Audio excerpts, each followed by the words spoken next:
Cool Figure TV. Revolutionary salute. Revolutionary salute. Like, share, subscribe. Welcome to the House of Revolution. You know I'm your humble host, the Yaming of Revolution. Trump made a huge mistake. Israel is pissed. The triple cross. But before we get into that, y'all be sure to wipe y'all feet. That means hit the like button. You in the House of Revolution. Like, share, subscribe, support the platform, y'all. They say Trump is in danger. Israel is releasing the Epstein files, and his life may be on the line. Let's get right to the content. Salute. I'll be frank with you. At this point, I am genuinely concerned about the president's safety more than I ever have been before. I've been hearing this a lot. We were talking about Tucker. Tucker told me that. Marjorie Taylor Greene said that to me yesterday. Joe Kent said that to me. Anna Kasparian said that to me today. And that's just in the last week. And I've been thinking about it as well. And I started doing a deep dive, talking to people about the Butler assassination attempt. It is wild how many bizarre things, that unanswered questions still exist there. But yeah, Joe Kent says it openly. He believes the president is under duress. And he said that he's been saying that for months. But I agree with you that, wow, it's just a difficult thing to imagine, isn't it? Now, unfortunately, it is. And I lived through President Kennedy's assassination, so I know exactly what it's like. I think I think there are those around the president who are sensitive to this, no doubt, and they will do everything in their power to protect him. I'm sure of that. But if I were he, I would check everything. I would think seriously about appointing new people. He's got to step back and look back on the kind of support and advice he's received from the people around him. If he received the kind of advice, Trump took them people money. He didn't finish the job. He in trouble, bro. They already threatening him. We're gonna play them videos with they releasing all of the Epstein files. He's finished. Which I think he's generally gotten is, yeah, boss, go do it. Yeah, boss, we're with you. This kind of nonsense. Those people are useless. Now, would he listen to somebody who told him something he didn't want to hear? I don't know. I mean, that's hard to know. People in power usually don't like people to contradict them. That's because they think they are in power because they knew everything. But we know from history, nobody knows everything. And you have to listen to people.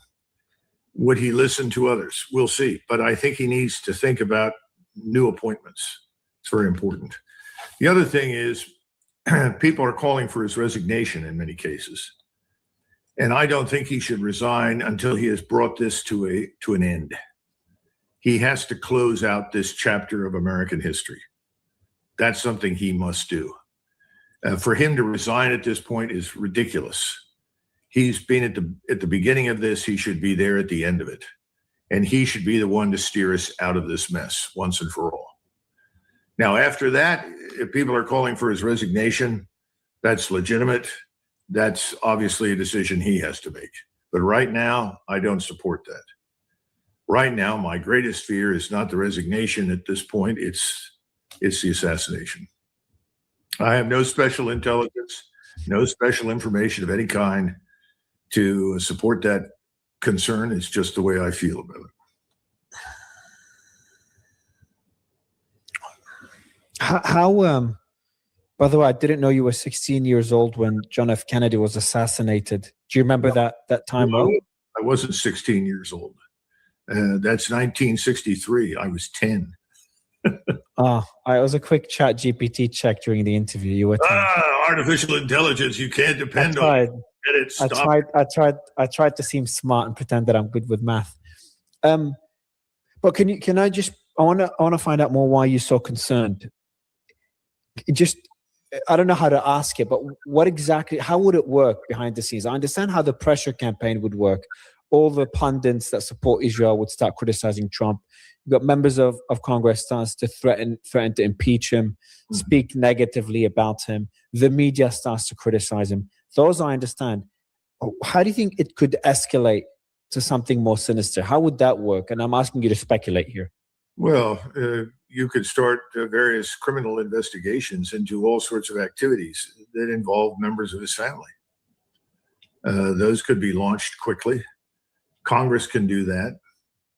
I'm not saying he's guilty of anything. I'm simply saying there are a lot of things that have been going on, and his personal wealth has grown astronomically since he became president. Whereas during the first term, as I recollect, he lost money. During this term, he's increased his wealth dramatically. And of course, some of that wealth is really belongs to his children, who have been involved in all sorts of interesting deals. He's got people around him who are habitual deal makers when it comes to self-enrichment. These things are problematic, and they can be exploited in unsavory ways. And then finally, you have the Epstein files. And remember, he told someone, I can't remember who said it was, it could have been Pam Bondi. She wasn't very careful about opening her mouth on more than one occasion. And I think she said that he had told her, a lot of these people in this are my friends involved in this Epstein file.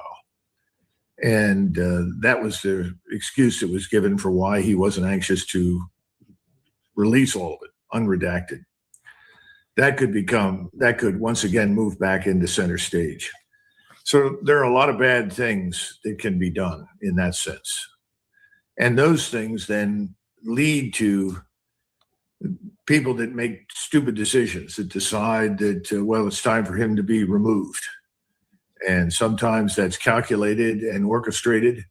And sometimes it's the wandering buffoon you never expected that shows up. That happened to FDR. He was in Chicago. A man came out of nowhere, tried to shoot him, blamed the depression on him, and instead shot the mayor of Chicago, Mayor Cermak. I mean, you just don't know. There are all sorts of strange things that can happen. And people are always in the hunt for someone to blame for whatever it is that they don't have or haven't achieved. One thing that was fascinating that Joe Kent was telling me in our latest conversation is about how the system works, or how the beast works. And actually, Ana Kasparian was telling me about it today, and she reminded me of that conversation. Ana Kasparian? You talked to Ana Kasparian? Well, yeah, you know her well. Oh, no, I get a big charge out of Ana. I think she's very lovely. She's a bubble of energy. Now, I've chatted to her a few times, but we were talking today, and we were talking about this topic. It's something that's really been eating up my mind for a while. And so what she was explaining is how she was a journalist was explaining her. It's actually pretty fascinating, Colonel. She was saying in CENTCOM, she said, Murray, the head of CENTCOM, the commander of CENTCOM, doesn't have as much agency as you'd expect because of how big it is, and you've got all these different departments, etc. And they might act without the authorization of their commander. And Joe Kent told me the same thing in other departments. And he's like, Murray, you'd be surprised on how the elected officials, the leaders of these various organizations, they don't have as much power or influence or knowledge or decision-making as you'd expect. And that also applies, obviously, to the president. Doesn't have as much agency as you'd expect. You know where I'm coming from. It's like the system, you've got all these, I don't know, I'm not good at describing it, but you've just got all these different individuals within that system that don't always report to who's meant to be boss. And now how that fits into what I'm saying here is just the nature of the beast. That this war, and I know it's been happening for a few years, but this will kind of further exposed how little agency the president has, and how many people have too much influence within this American system. One that you're very critical of is the Israeli lobby and Israeli influence and Netanyahu's influence. But it's something that I'm, finding out more and more about in the last couple of years. And it is worrying. It's very, very concerning to see this.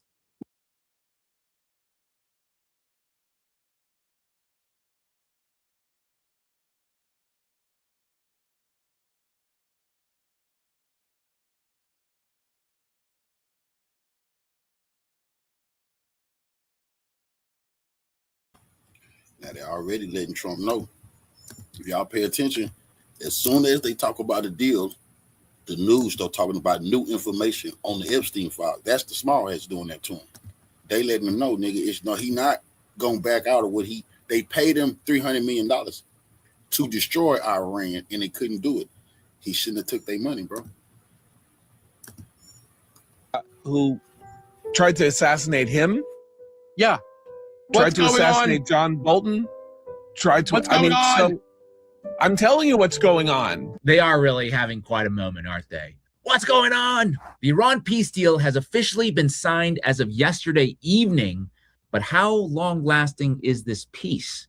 Well, we have some intelligence to indicate that our national sovereignty will once again be pushed to the limit by our greatest ally. First, we have video of President Donald Trump signing the deal with Iran last night to end the Middle East war at a candlelit dinner at the Palace of Versailles following the G7 summit, hosted by, you can see him sitting right next to President Trump there, the French President Emmanuel Macron. And this morning, we now know of the exact terms of this deal. This is a copy of the MOU, the Memorandum of Understanding between Iran and the United States. I'm going to cover for you the highlights, starting with the first point here, very important, that Iran and the United States and its allies will immediately and permanently cease military operation on all fronts, including in Lebanon. Yes, we are talking about you, Israel. Now you see Obama and all other presidents knew they weren't militarily strong enough. Trump took these people money, thought he just was going to play war, then back out. Now everybody is blaming him, even the Democrats. He got a bad deal. It's nothing he could have did, nigga.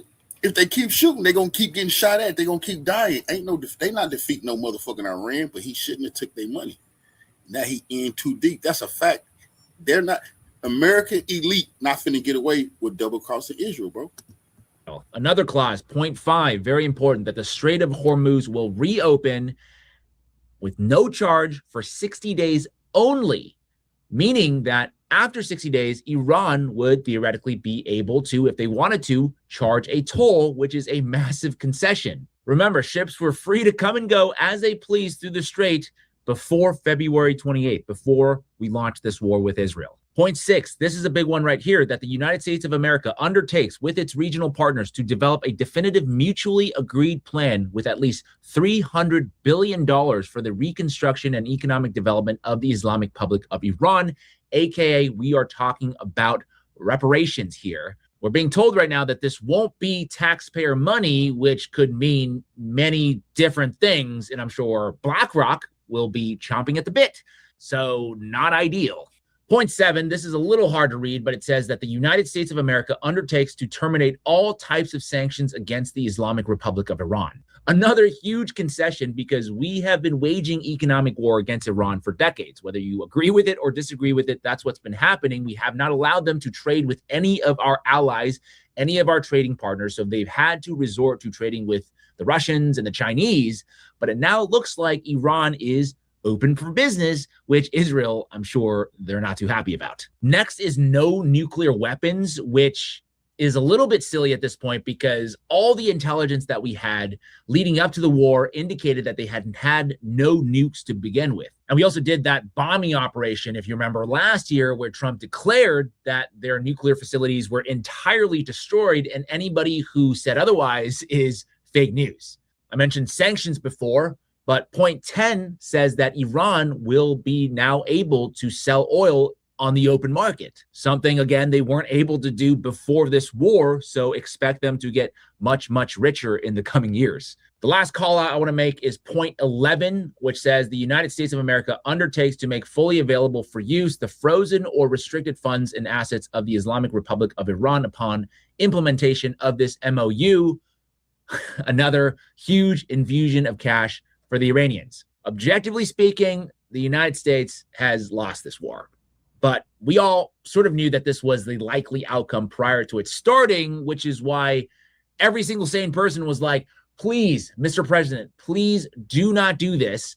Trump, of course, listened to Netanyahu instead of his own intelligence. So now, today, in all reality, this is the best possible outcome for the United States, bar us sending in ground troops or sacrificing tens of thousands of American lives to probably most likely eventually end up more or less with this deal that's being presented. And predictably, Israel and the entire Zionist media apparatus in the United States is having a bit of a meltdown today. Yeah, and of course, who tried to assassinate him?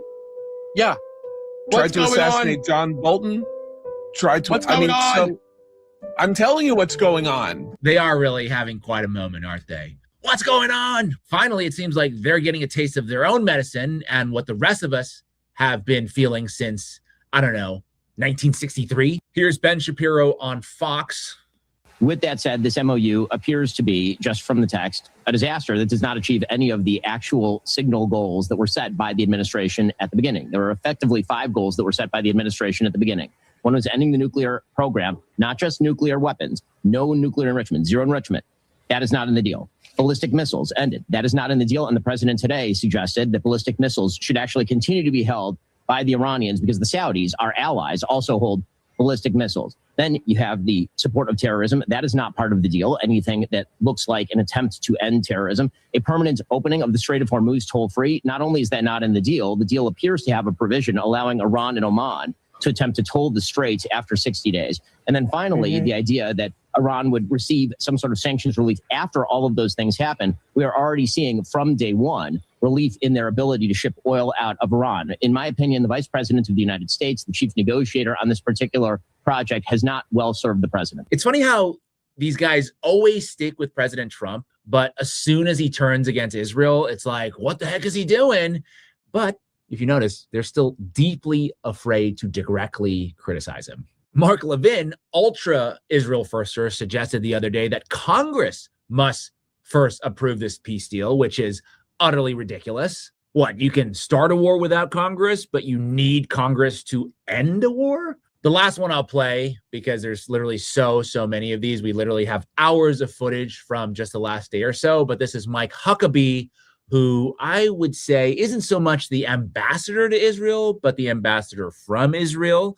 This is what he had to say. It's also my job to represent the importance of Israel to the United States. This is just another reminder that it is your heritage, without a doubt. But minister, it is also the heritage of the United States. Without Israel, without the Jewish Foundation, there would not be an America. We owe our very existence to what happened in this land. That's a new one, because I don't remember learning from even the Robert Maxwell Israeli spy McGraw-Hill textbooks that John Adams and Alexander Hamilton were writing about the Israelis in the Federalist Papers. I don't remember Thomas Jefferson mentioning Judeo-Christian values in the Declaration of Independence. And I certainly did not see the IDF fighting alongside George Washington in the Revolutionary War. Look, Israel is 78 years old. Donald Trump is 2 years older. It's appropriate that we release the agreement. And we did send a copy to Israel, by the way. We sent Israel a copy of the agreement. Oh, you sent them a copy, did you? You BCC'd them? We just reached the outline of a peace agreement with the country we are fighting, with Israel, without consulting Israel, bitch. That's exactly what that means. Shh. Adults are talking. At one point, he said, I just think it's just too much. I think going forward, we may leave the fight against Hezbollah to Jelani, who runs Syria. Now, Jelani, of course, is a former Al-Qaeda leader. He's just a more reasonable person. If you're looking for humane treatment of civilians, you got to go to the Al-Qaeda guy, not the Israeli prime minister. That's what the president said. It's unbelievable. I mean, no notes. Chef's kiss. But could this be all a ruse? Right? We've seen peace deals fall through before. We've seen Trump lash out at Bibi before. Will this time be any different? Well, not if Netanyahu has anything to say about it. Why did Netanyahu just tweet this? In a work meeting with the head of Mossad. From Axios, top White House officials believe New York Times reporters Maggie Aberman and Jonathan Swamp obtained audio recordings of the Situation Room meetings for their new book. So my question is, where did they get this recording from? The Israelis spy on the United States. They've always spied on the United States. Do we spy on them also? No.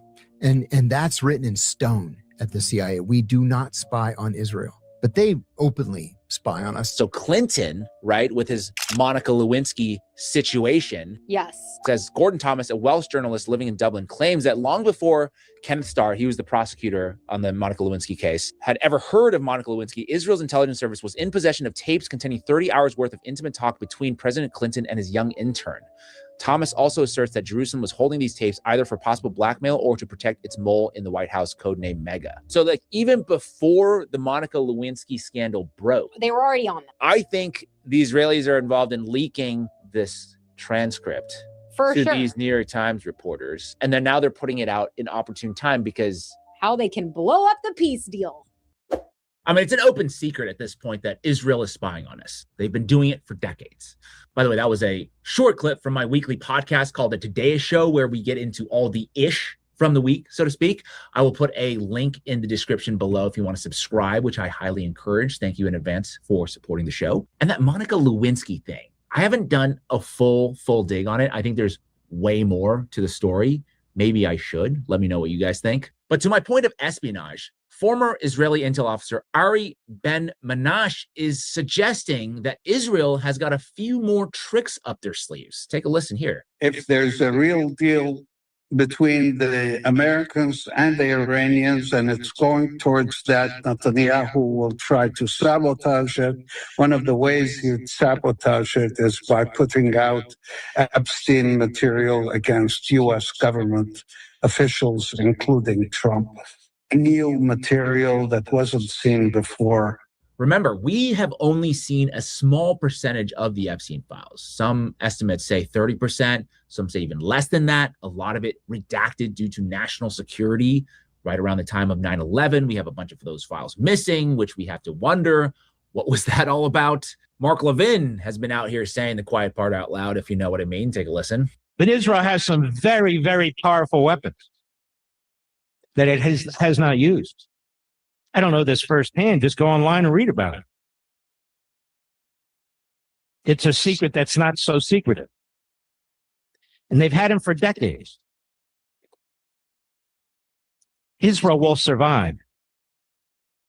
Period. For a guy who wears this big American flag brooch right here, typically, he certainly cares a lot about Israel. But, you know, to give him credit, good on him.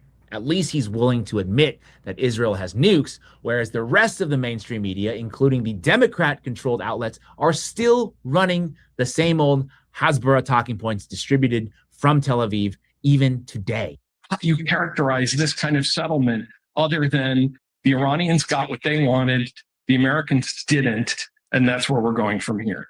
And then, Hagar, what does that mean for the Lebanese? Yeah, it's a disaster, actually, in so many ways. So Tom mentioned here that the Israelis are now being held back. And it sounds, a lot of people, it sounds like a ceasefire would be a good thing, right? Normally that sounds like something you'd want in Lebanon or anywhere. But the fact is... Yeah, normally ceasefire is, you know, you think of that as a very good thing. But in this situation, we need to continue to blow up civilian apartments for what reason? Yeah, that's what I thought. This notion that the Democrats are somehow anti-war, wrong.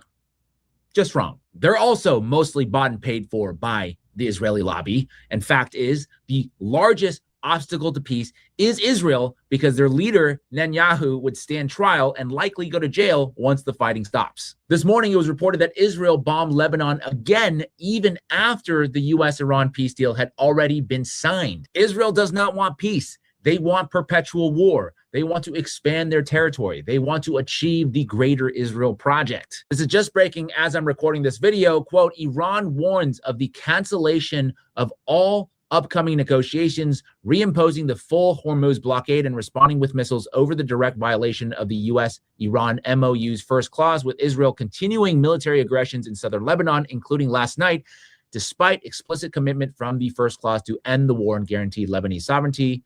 Iran explicitly rejects any theater from Trump about Netanyahu being rogue, and now Friday's Geneva meeting to launch the first round of 30-day technical talks between Vance and Ghalibaf is on hold over the violation, as no trip has been confirmed or scheduled just 24 hours after the MOU was signed electronically. It's day one, and Israel has already bombed Lebanon. Their media operatives are openly out there talking about invoking the Samson option, nuking the world. And their intelligence officers are out there threatening blackmail of Trump and other U.S. politicians. We don't got to wait 60 days. It's time to stop this. We have to cut this off. We have to cut off all the funding to Israel. It's time to end all of the military cooperation we have with them. And it's time to halt the technology sharing, the data sharing, the intelligence sharing. Stop all of it. Our greatest enemy is not Iran. It's not Russia. It's not China. Our greatest enemy is Israel. That is it for me this week. What do you guys think? Is this peace deal legit?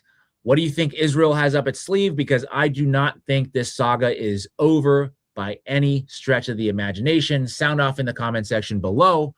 Also, if you want to support my journalism, you can go to my website, 5149jameslee.com, sign up to become a member, or there's an option to give a one-time donation, no subscription necessary. You can buy some merch as well. Big announcement about the merch, by the way. I am doing a complete overhaul, starting with the brand new limited edition America 250 shirts. I think they look sick.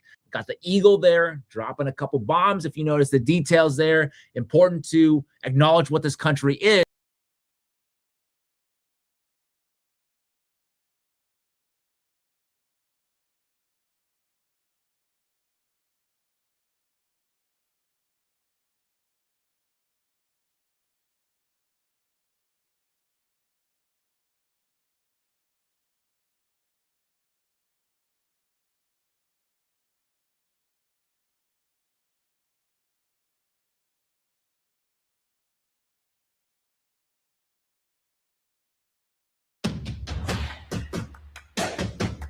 This is the CJ Werleman Show. Hello, it's your friend CJ, and in this week's episode, we expose the nexus between Jeffrey Epstein and Israel's secret network of pedophile rabbis. But first, please remember to like and subscribe to our show, while not forgetting to turn your notifications on so you never miss a single episode. Now let's get into it. In a moment, you're going to see a lot of footage you've never seen anywhere before, specifically as it relates to Israel's secret network of pedophile rabbis. But before we get there, it's important we place any kind of new information in its proper and immediate context.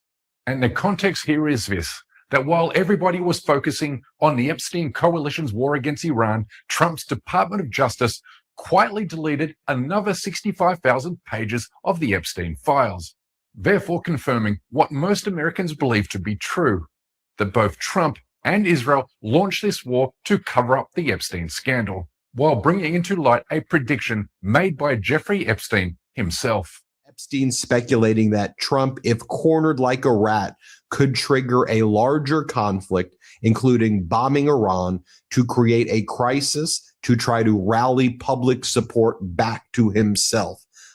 Much to Trump and Israel's frustration, the Epstein files haven't gone away, because as American and Israeli warplanes bombed Iran earlier this month, several new pieces of information came to light. That Trump allegedly hosted Epstein's underage sex parties at his Mar-a-Lago property in the 1990s. That his wife Melania was an escort who was introduced to Trump by Epstein in 1998.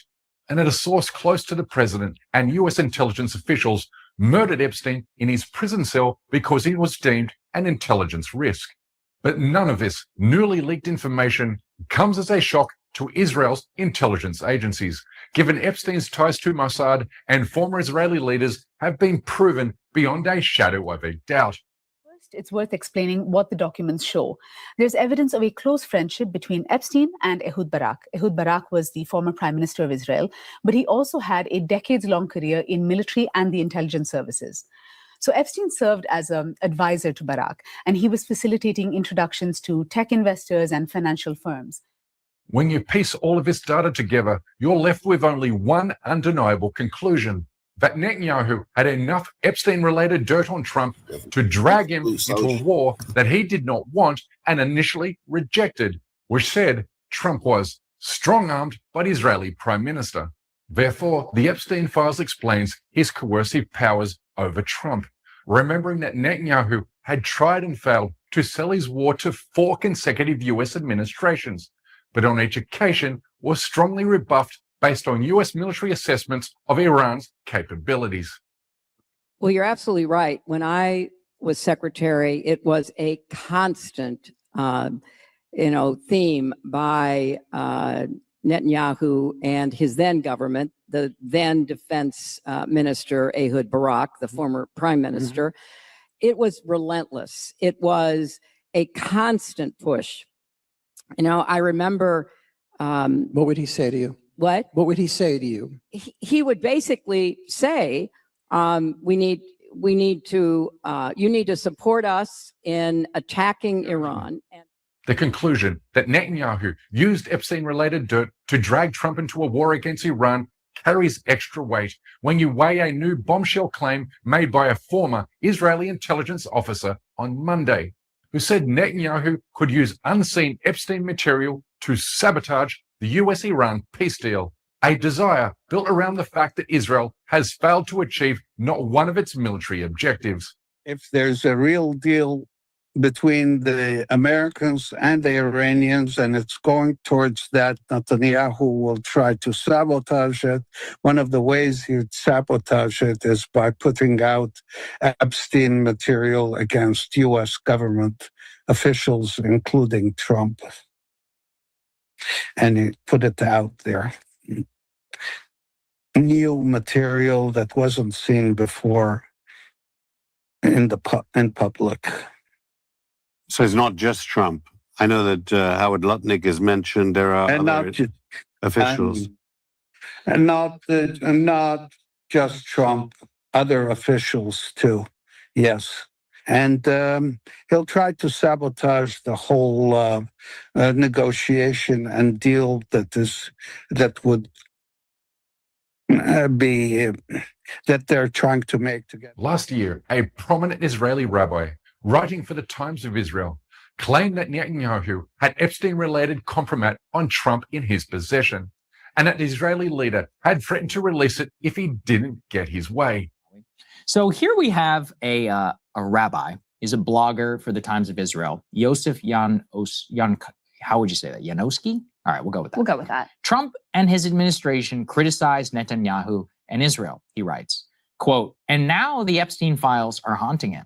For a long time, the files had subsidized in the background, but they were considered to be a much more threat to Trump. All of a sudden, right after he started up with Israel, the files surfaced and they seemed to be overwhelming him, he writes. He continues, now some old files are threatening him. Perhaps Trump will realize that it really doesn't pay to start up with Israel, because when by divine providence, things that were hidden become revealed, it enables people to correct their mistakes and to endeavor to live their lives properly, the way God, with a dash, wants them to. This same rabbi also published details of Netanyahu's persuasive phone calls with Trump on May 28th, which begs an obvious question. How and why does an Israeli rabbi have inside knowledge of the nefarious ties between Trump, Epstein, and Israeli intelligence? Well, let's start with the fact that Epstein's ties to Jewish Israeli rabbis runs through two main intersections, starting with the Wexner Foundation, a prominent Jewish leadership program that has doled out fellowships and grants to hundreds of Zionist rabbis during the past 2 decades. Notably, Epstein served as a trustee on its board in the 1990s and early 2000s. This is why the Wexner Foundation tried to get the media off its back by launching a public relations campaign in April of this year, whereby it began providing financial aid to survivors of sexual abuse and exploitation. The attempted cover-up failed because just 2 weeks ago, on June 3rd, a lawsuit was filed against the Wexner Foundation's owner, retail billionaire Leslie Wexner, by 11 women who claim they were sexually exploited by Jeffrey Epstein. The suit, filed in the New York Supreme Court, alleges Wexner gave the sex trafficker $200 million, a 6-story New York City apartment, and a private jet, all of which the plaintiffs say were used for the trafficking of underage women. Now, so tell us more about their relationship.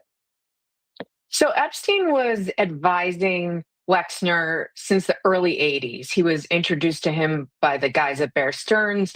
He was vetted by him. He was a casual advisor. And then by the early 1990s, Wexner actually granted him power of attorney, which we all know is a very rare thing to do with a financial advisor. And he had that until 2007, when all these accusations and Epstein started to get into really big trouble. Wexner has tried to remove himself from the Epstein narrative, but the reality is he made Epstein very rich. And so the two men have been intertwined and have affected Wexner's legacy as an entrepreneur and a person who really built a lot of Ohio over the last 40 years. What do we know? Leslie Wexner is the key to understanding the nexus between Epstein, Israel's secret network of pedophile rabbis, and Israeli intelligence, as confirmed by a recently released recording which was published in February showing former Israeli Prime Minister Ehud Barak talking with Epstein about how to open the door to the mass conversion of non-Jews to Judaism to ensure Israel never loses its Jewish demographic majority. This is the same Ehud Barak who not only received millions of dollars from Leslie Wexner, but also visited Epstein's infamous island more than 30 times in a 4-year period spanning 2013 to 2017. The circle is now complete, because here we have Israeli leaders conspiring with the world's #1 sex trafficker, who was the #1 beneficiary of an organization that doled out fellowships and cash to hundreds of Israeli rabbis.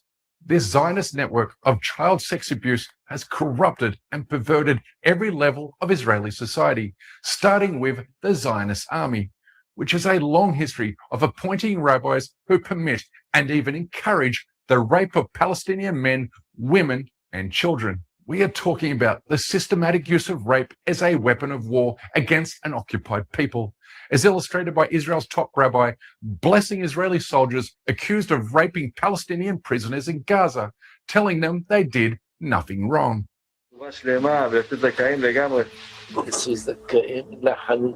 Amen.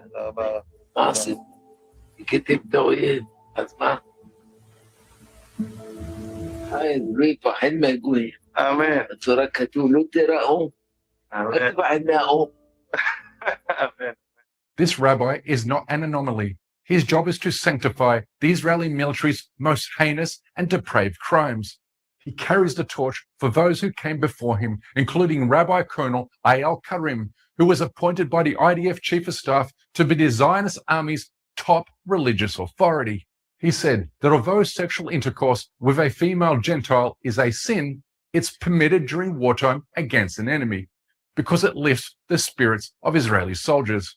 Now let that wash over you for a moment. The man who ruled that soldiers may rape non-Jewish women for morale purposes was tapped to be the moral and spiritual leader of one of the most heavily armed militaries on the planet, a military currently engaged in genocide against civilian populations in Gaza and southern Lebanon, which is why Israel's leading rabbis are delivering scripture that explains why mass killing is so addictive. When you do mass killing of wicked people, after the actions follows the heart. When you kill the first one, it breaks your heart. Second one, a little bit less. Third one, a little bit less. At one point, you begin to like it. Israel's use of rape as a weapon against Palestinians has finally caught the eye of the New York Times, which published this damning article accusing Israel of employing systematic sexual violence that is widely practiced as part of an organized state policy. But Zionists responded to the article by holding protests outside the newspaper's head office and in the streets of North America. I fucked your sister. Nice pussy. Thank you for saying that. Wow. Oh, did you hear that? Thankfully, their vile right to rape protests have fallen on deaf ears, given the United Nations has added Israel to its blacklist of countries engaged in conflict-related sexual violence. Firstly, the Israeli armed and security forces, namely the Israel Defense Forces, Israel Prison Service, including the Qatar Special Forces, and the Police Counter-Terrorism Unit, Yamam, are listed on the basis of credible information indicating continued patterns of rape and other forms of sexual violence, with an increase in the number of verified cases this year. As the saying goes, the violence you dish out abroad is the same violence that eventually follows you home. It's a lesson all empires of the past learnt the hard way. This history explains why Israel has become the official rape capital of the Middle East, in which 230 women are raped every single day on average, with underage girls accounting for nearly 50% of reported sexual abuse cases. Palestinians, of course, are their primary victims, according to an Israeli human rights group, which found that more than 40% of children are sexually assaulted one way or another. This sanctification of rape by Israel's leading rabbis also partly explains why 92% of rape investigations are closed without charges laid, and why 75% of convicted sex offenders are released from prison early. But Israel's rape victims extend beyond the Palestinian population, given Israeli soldiers rape and sexually assault anyone who stands up for Palestinian rights, including European and Australian Gaza flotilla activists who were sexually assaulted by Israeli soldiers while trying to deliver humanitarian aid. When I was dragged onto the prison boat and cable tied behind my back and pushed down, they said my name. Again, they said, "Welcome to Israel. Are you enjoying this now?" It was a dark room. There was 5 Israeli soldiers in there. I could see the silhouettes of them. The largest man was the one who wrenched down my trousers and my underpants and hit me from behind. My daughter, Isla, ran up to me. My real fear was what the Israeli occupation forces would do to her. Israel's secret network of pedophile rabbis also extends to Europe, Australia, Canada, and the United Kingdom. In the UK city of Stamford Hill, rabbis raped a girl inside the synagogue. But when they approached the top rabbi, he told them to stay silent and never call the police. Come to you to be honest about a very delicate issue. Someone who did bad things to me when I was younger. Someone who you may know of. Who abused me when I was younger, when I was a child. And I'm looking for your advice, to be honest, what to do. I think it's someone you might have dealt with in the past. I think it's someone you might have dealt with in the past. I imagine I know whom you are talking. And if I'm correct, we are dealing. So how is it being dealt with?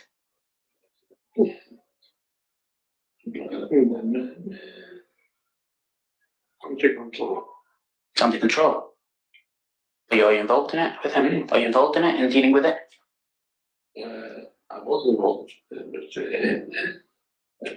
Would you think maybe is it a good idea to speak to the police about it? No? Why? See it. This is a very serious issue. Yes, not. Oh, please. Sure. If one thing is clear, then we haven't seen the last of the Epstein files. Certainly not now that Israel is desperate to ensure there's never a lasting US peace deal with Iran, Hezbollah, or Hamas. Israel is a war criminal state that will not be deterred from pursuing its Greater Israel project, certainly not until it's ultimately defeated and dismantled. And we will be here to cover every step of its eventual and inevitable demise. But we urgently need your help, remembering that the Israeli lobby successfully pressured YouTube into demonetizing our channel 6 months ago. Therefore, we kindly ask that you please support our effort to expose and confront the Zionist lobby and other injustices in the Muslim world by becoming a member of our show at patreon.com/CJ Werleman. We can't produce this.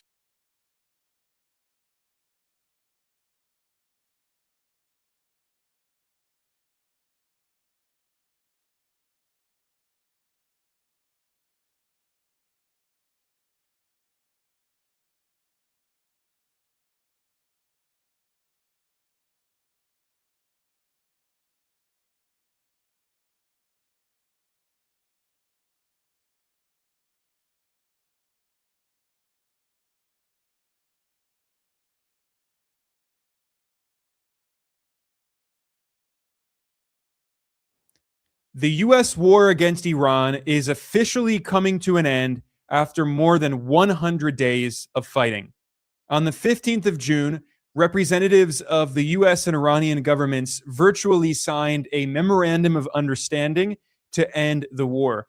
This is not the final agreement. There will be a process of negotiation for 60 days. So the final deal can be expected in mid-August, but this is officially the end to the war. At least both sides are saying that this is the end of the war. Now, I'm recording this on the 17th of June, and as of today, neither party has released the text of the agreement. However, some media outlets have access to the Memorandum of Understanding, and in a moment here, I'm going to go through the most important details analyzing the agreement. But first, I want to briefly reflect on the political significance of this deal. It makes it as clear as day that the United States lost this war, a war of aggression that Trump himself launched on the 28th of February. The US lost the war and Iran is the victor. This is not just my opinion. This is now being openly acknowledged by mainstream Western media outlets, including the editorial board of the New York Times, which has supported every major US war. Infamously, for instance, the New York Times printed the lies of the US government in the lead up to the US invasion of Iraq in 2003. And yet now, even this major newspaper has acknowledged the truth. Moreover, the New York Times published a very interesting op-ed acknowledging that this is going to have massive geopolitical reverberations, especially in the global south, because so many countries across the global south were supporting Iran as it was defending its sovereignty against US imperialism. So this is a massive blow to US imperialism. It's a significant victory for the global south more generally, and it demonstrates to the entire world the significant decline of US hegemony. In a few minutes here, I'm going to come back to these articles and analyze different points they make. But first, like I said a moment ago, I'm going to look at the details of this agreement. And the Wall Street Journal has obtained access to the Memorandum of Understanding, and it notes that one of the most important aspects of this agreement is that the US is now allowing Iran to sell its oil. That is to say, that the US is lifting its sanctions on Iran's oil sector. And this is, of course, significant because Iran is one of the world's leading producers of oil. It's consistently among the top 10 largest oil producing countries. And the US war against Iran caused a massive energy crisis, the biggest oil supply disruption in history. This caused the global price of oil to skyrocket, which means the price of gasoline has also been rising in the United States and around the world. But especially in the US, this is a politically sensitive issue just a few months before midterm elections that are held in November. So this has led the US government to release more and more oil from its SPR, the Strategic Petroleum Reserve. However, in the past few months, the SPR has reached a 43-year low. It has not been at such low levels since the 1980s. So when you consider all of that context, it makes sense why the US government has agreed to lift these sanctions on Iran's oil sector. The US is desperate to bring down the global price of oil, and by lifting sanctions, this will lead to an increase in the global supply of oil and hopefully bring down prices. So that's one of the most significant aspects of this deal that was signed between the US and Iran. Now, like I said earlier, the exact text of this deal has not been publicly released as of the recording of this analysis today. However, the Saudi state media outlet Al Arabiya obtained a copy of the Memorandum of Understanding, and Al Arabiya published the different points that are addressed in the memo. So today I'm going to go through the most important details and provide more context.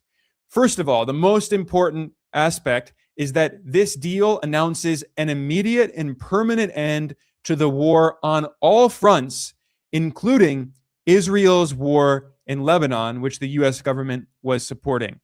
So the US is now obligated to force Israel to stop waging this war. And if the US actually uses its leverage, it can stop Israel immediately, because Israel cannot wage any of these wars without US military assistance. And I'm not just talking about aid, I'm talking about arms sales.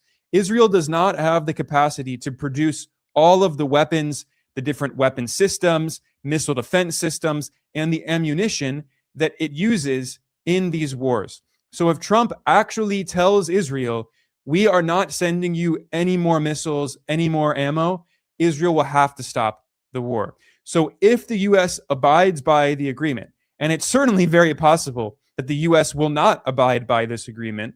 In fact, if you study US history, you see the US constantly violates the agreements that it signs. But we're in the first week of this agreement. So let's just look at the details and understand what the US agreed to on paper.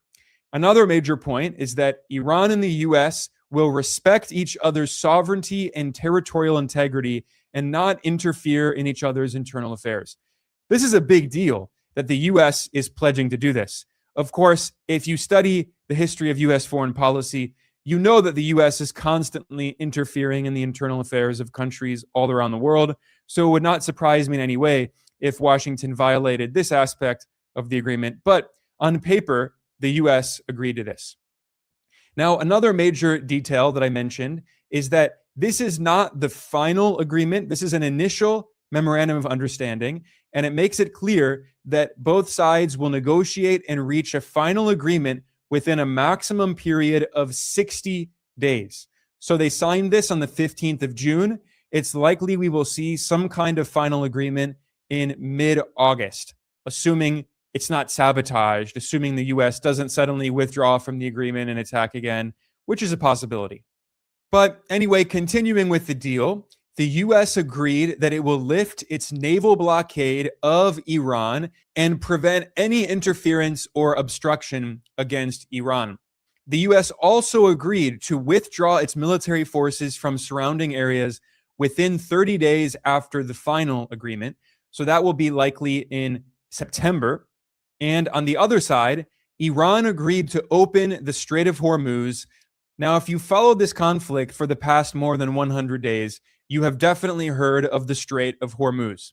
The US government's Energy Information Administration has described this as the most important oil transit choke point on Earth. Before the US launched this war on the 28th of February, roughly 20% of the globally traded oil supply passed through this narrow strait on a daily basis, and it is right off the coast of Iran.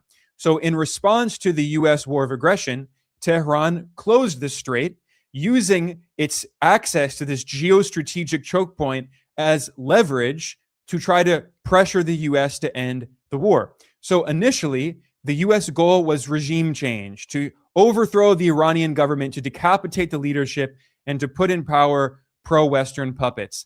That obviously failed. So instead, the US moved the goalpost, and the new goal of the war was to open the Strait of Hormuz. But the Strait of Hormuz was already open before the US launched the war. So the US actually did not gain anything from this war. We're going back to the status quo ante, the way the situation was before. In fact, the deal signed between the US and Iran says this quite clearly. It says they agree to maintain the status quo, and one of the most significant aspects is that the US has agreed to lift sanctions on Iran and to not impose any new sanctions. So earlier, I already cited a report by the Wall Street Journal that makes it clear that the US government has agreed to lift oil-related sanctions on Iran to increase the global supply of oil to bring down prices. However, according to the copy of the memo that was obtained by Saudi state media, Al Arabiya, that was only one part of the deal. Apparently, the US government has also agreed to lift other sanctions on Iran, which, if true, is a massive victory for Tehran. This is what Iran has been demanding for many years. And I'm reading here from Al Arabiya. It says the US commits to ending all types of sanctions currently facing Iran, including unilateral US sanctions and any UN-related sanctions. And as part of this, the US apparently has agreed to create a comprehensive plan for the rehabilitation and economic development of Iran, ensuring financing of at least $300 billion. Now, this is a very big deal, and it's not just Al Arabiya reporting this. Reuters, the most mainstream of mainstream media outlets, also reported that the Iran deal includes a $300 billion reconstruction and investment fund, and more than half of that, more than $150 billion, have already been committed. I'm reading here from Reuters, quote, a $300 billion private fund designed to trigger investment in Iran is outlined in the US-Iran Framework Agreement, and more than half of that sum has already been committed, end quote. And then I'm continuing, quote, the new fund is a private investment vehicle, not a reconstruction or reparations program, and will not include any government money or grants, the source said, adding that companies based in the US Gulf Arab states, Asia, South America, and Africa have agreed to commit financing. Investments pledged span energy, logistics, manufacturing, and transport, end quote. So it's not reparations. It's not government money. These are $300 billion of investments by companies. And apparently it includes companies from all around the world, including US companies. I'm a bit skeptical about that. I think many US companies won't want to invest. However, Reuters reported that there are companies in South Korea, Japan, Singapore, Malaysia, and the United States that have made commitments to invest in Iran. And that sounds pretty realistic. Like I said, I'm skeptical about US companies investing because even if the US agrees to lift sanctions temporarily, the US may again impose sanctions on Iran in the near future. And then these companies could lose lots of their money that they invested. But I think it makes sense that there are companies across Asia that will want to invest in Iran. Another country not mentioned, the most important country in the global economy, is China. China already has invested a lot in Iran. And I think that the biggest outcome of this will be China will massively increase its investments in Iran because many Chinese companies have been afraid of secondary sanctions. So even though the US has not directly sanctioned them, although recently the US has sanctioned some Chinese companies for doing business with Iranian oil, but many other Chinese companies, I'm not just talking about the Chinese government and governmental institutions, I'm talking about Chinese companies. Many of them have been afraid of investing in Iran because they don't want to be hit by secondary sanctions. And this is precisely why Reuters noted in this report, quote, Iran, one of the Middle East's largest economies, has attracted almost no significant foreign direct investment in the past 4 decades, frozen out of global capital markets by successive waves of US and international sanctions, end quote. Most of those sanctions were US sanctions, not international. They often say that, but it's really US unilateral sanctions. But these sanctions have done a lot of damage because the US dominates the international financial system, which is based on the US dollar. The US has significant control over the SWIFT interbank messaging system, and many banks around the world, to communicate with each other for financial transactions, they use correspondent banks in the US, which has blocked many Iranian financial institutions from trading with companies and countries all around the world. So if the US actually abides by its side of the agreement here and lifts sanctions on Iran, this is a very, very big deal and a major victory for Tehran. So going back to the details of this memo that was obtained by Al Arabiya, it notes that in addition to lifting sanctions on Iran, the US has agreed to unfreeze the frozen and restricted funds and assets of Iran, which again is very significant because the US has stolen billions of dollars of Iranian money. This is money that belongs to the people of Iran. And apparently the US will now be allowing Iran to get access to that. This brings us to another controversial issue, which is the nuclear question. Apparently, according to this memo, Iran reiterated that it will never produce nuclear weapons, and the exact details of what will happen with Iran's enriched material will be addressed in the final agreement that will be negotiated in the subsequent 60 days, so by mid-August. And then finally, the memo ends stating that after the final agreement has been signed by both the US and Iran around mid-August, there will be a binding resolution in the UN Security Council, so it will be written into international law. Now, these last few points here about US sanctions relief, Iran agreeing to not pursue nuclear weapons, the question of international monitoring of Iran's enrichment, all of this might sound familiar if you remember what happened 11 years ago, because there was previously a major Iran nuclear deal that included most of these aspects that was signed back in 2015 by the US and Iran and the other permanent members of the UN Security Council. So that includes the UK, France, China, and Russia, along with the European Union and Germany. They all came together and they signed the Iran nuclear deal known as the JCPOA, the Joint Comprehensive Plan of Action, and that was incorporated into international law with a UN Security Council resolution. However, Donald Trump hated that agreement, and back when he was campaigning to be president during the 2016 presidential election, he constantly attacked the deal, and then during his first term as US president in 2018, Trump officially withdrew the US unilaterally from the Iran nuclear deal. He claimed, quote, "The Iran deal was one of the worst and most one-sided transactions the United States has ever entered into," end quote. Now, this was despite the fact that the UN's International Atomic Energy Agency, the IAEA, said very clearly, a year after the US withdrew from the deal, the IAEA clarified that Iran had been abiding by the agreement. So the claim by Trump and his supporters that Iran violated the deal is a blatant lie. It is simply not true. It was the US that tore up the agreement that Iran was continuing to abide by. But now here we are 11 years later, and the Trump administration is on the verge of signing another deal with Iran that is very, very similar to the original deal that the Obama administration signed that Trump called the worst deal ever, except this deal is even more advantageous for Iran because in addition to including sanctions relief like the previous JCPOA included, this deal also includes this $300 billion investment fund to help Iran rebuild. That was not included in the previous deal that the Obama administration brokered. So that is just one example of why we can now conclusively say, without a doubt, that the US lost this war. Iran is the victor.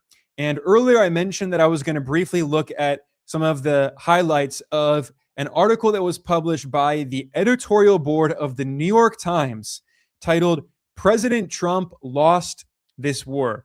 This is a big deal because, like I said, the New York Times has supported every major US war, including infamously the illegal invasion of Iraq based on lies surrounding so-called weapons of mass destruction, WMDs.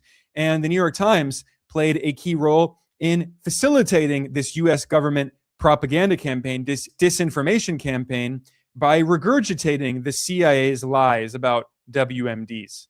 But I'm going to read a few words here from the New York Times editorial board, because when you consider the source, this is an incredible admission. These are not anti-war activists. They are the exact opposite. This is what they wrote, quote, "Trump made a terrible mistake starting this war. He prosecuted recklessly and in open defiance of the law.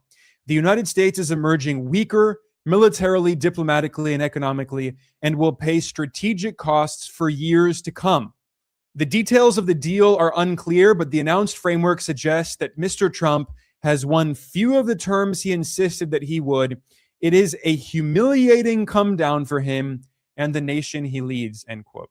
Now, obviously, the New York Times is anti-Trump, so they make everything about Trump, the individual, but they acknowledge here that this is a humiliation not only for Trump, but for the United States. And I would say for the US empire. Everyone around the world can now see the weakness of the US empire. But anyway, continuing with this New York Times statement, the editorial board pointed out that this deal that Trump is negotiating is very similar to Obama's nuclear deal. And the biggest so-called achievement of Trump's deal is reopening the Strait of Hormuz. But they point out this is simply a reversion to the pre-war status quo. This is what the situation was before the US launched this war. And Iran now recognizes that it holds a powerful economic weapon, a major geopolitical choke point. Previously, Iran had talked about closing the Strait of Hormuz. It never actually did. And now that it has, it is a sign to the entire world that Iran is a major power. And if other countries want to attack it and carry out acts of aggression against it, Iran has the ability of bringing the global economy to the brink of collapse by shutting down 1/5 of the global oil trade. This is exactly why the New York Times editorial board wrote, quote, On balance, Iran emerges the strategic winner of the 4-month war, end quote. Iran is the winner. And they added, quote, the United States, for its part, looks weaker in the eyes of the world. The American military has shown itself unable to quash a much smaller opponent, even as it burned through many of its long-range precision missiles and interceptors, end quote. And I agree with that analysis. I think it is absolutely accurate. Moreover, I want to look at an op-ed that was published in the New York Times by an Iranian-American journalist who is no supporter of the Iranian government. She's been very critical of the Iranian government. However, she published an interesting article in the New York Times titled How Tehran Won the World. And she reflects on the geopolitical implications, the earthquake that this is unleashing. Now, it is quite shocking to see this article in the New York Times because I've never seen anti-imperialist sentiment in the U.S. newspaper of record. Normally, this is an extremely pro-war, pro-imperialist newspaper. However, this op-ed points out the history of U.S. imperialism in the region. In 1953, the U.S. and the British Empire overthrew Iran's democratically elected government led by Prime Minister Mohammad Mossadegh because he nationalized Iran's oil that was previously run by British and U.S. oil corporations. And she wrote, quote, as large swaths of the world embraced new national identities in the wake of colonialism, Mossadegh's name became synonymous with the quest for independence and the fight against Western imperialism. His ouster still bitterly invoked across the global South to conjure the misadventures of American foreign policy. Today, Iran's defiance in the face of Western coercion has once again become a rallying cry. And then she added, quote, this spring, solidarity, support, and indignation on behalf of Iran have reverberated across the non-Western world. Countries are, quote, experiencing a je suis Iran moment, end quote. So this is a big deal. I agree with this analysis. It's shocking for me to say this as someone who's been a longtime critic of the New York Times and its pro-war reporting. However, this is objectively true. Iran has been always a symbol across the global South of a country fighting against Western imperialism, going back to the 1953 coup that installed the Shah, the brutal dictator, a monarch, a king who governed with an iron fist as a U.S. puppet from 1953, from the U.S. coup, the British coup as well, until 1979, when there was a revolution, when the people of Iran rose up and overthrew the dictatorship. And ever since then, Iran has been a symbol of anti-imperialism. But especially today, after the US and Israel waged this blatant war of aggression against Iran, and Tehran, a medium-sized regional power, was able to defend itself and defeat the world's most powerful empire, to defeat the US military-industrial complex, the US war machine. This is a massive victory, not only for Iran, but for the entire global South. It is very similar to the defeat of the US empire by Vietnam in the Vietnam War. This is the kind of historic defeat we're talking about here. And in this op-ed in the New York Times, the author pointed out that small and middle-sized powers are thinking about ways to assert their sovereignty, and this includes reducing their dependence on the US and cultivating trade and relations with China, she points out. So, of course, part of the larger context here is as the US empire declines, we see the rise of China, which is trying to usher in a new kind of international relations based on respect for sovereignty and opposition to imperialism and hegemony. So this is only going to further accelerate the decline of the US empire and the rise of China and a more multipolar global system. And it is difficult to overstate the political significance of the fact that this medium-sized country, this middle powers, regional power Iran, was able to defeat the US military.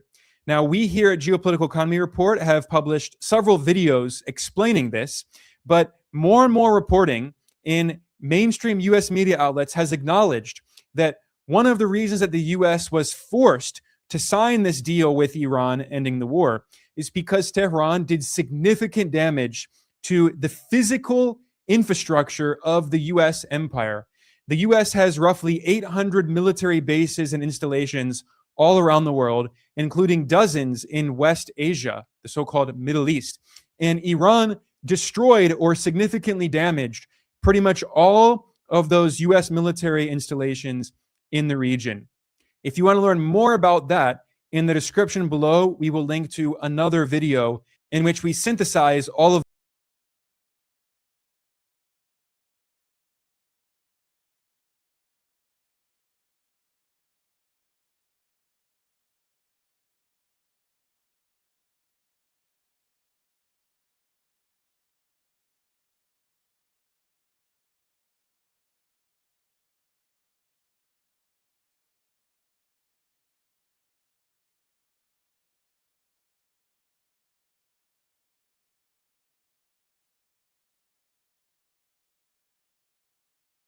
I'm joined by Larry Johnson, former CIA analyst, now geopolitical commentator and analyst. Larry, good to see you again. Man, where's Colonel Wilkerson? We've sent him away on vacation. Yeah. I feel like I'm only half here. He's, Larry's squared. Only one is here now, but we will make do with you, Larry. And so I'm grateful for you to be here as Colonel Wilkerson gets a well-deserved rest. Everyone hit the like button. That helps boost the program. But let's get started right away here, Larry, with the humiliation, the defeat, the absolute catastrophe as it is being described all across the Western mainstream media, U.S. mainstream media, U.S. elites, the political class, and Zionists are all coming together, and they have deemed this Iran deal, or the U.S.-Iran Memorandum of Understanding, as being a complete and utter disaster. Now, Mossad Pezeshkian published on his X account the terms of the Memorandum of Understanding, the official terms. And while maybe a little hard to see here, there are 14 points between 2 pages. The 6 points are only shown on the first page. Some very notable things here. Lebanon included in the deal. Iran is now saying, and this is, I think, a big part of why there's a lot of humiliation talk going on, is Iran is now saying they will actually strike Israel and begin closing the Strait of Hormuz again if Israel does not stop its attacks on Lebanon. And there's also this very interesting feature of the deal where it says the Islamic Republic of Iran will conduct dialogue with Oman to define the future administration and maritime services of the Strait of Hormuz. And of course, there's a controversial $300 billion that the United States will undertake with its regional partners to, boost investment in Iran for reconstruction. So, Larry, this is this is being seen as a massive deal. I have a lot of videos I want to play on these reactions and posts. But first, to you, what exactly happened here? The signing was pushed up. This happened yesterday, June 17th, very late. What's going on here? Well, let's first note the tremendous irony that this Donald Trump was seated in the Palace of Versailles in France, where he signed this document. Last time they had a signing ceremony there was about 108 years ago. And Germany was brought in and humiliated and forced to sign surrender documents for the First World War. So I don't know if Trump's staff was aware of that, if they actually had that historical memory, or they just thought, hey, this is a pretty cool looking place. Let's sign it here. So there's that irony.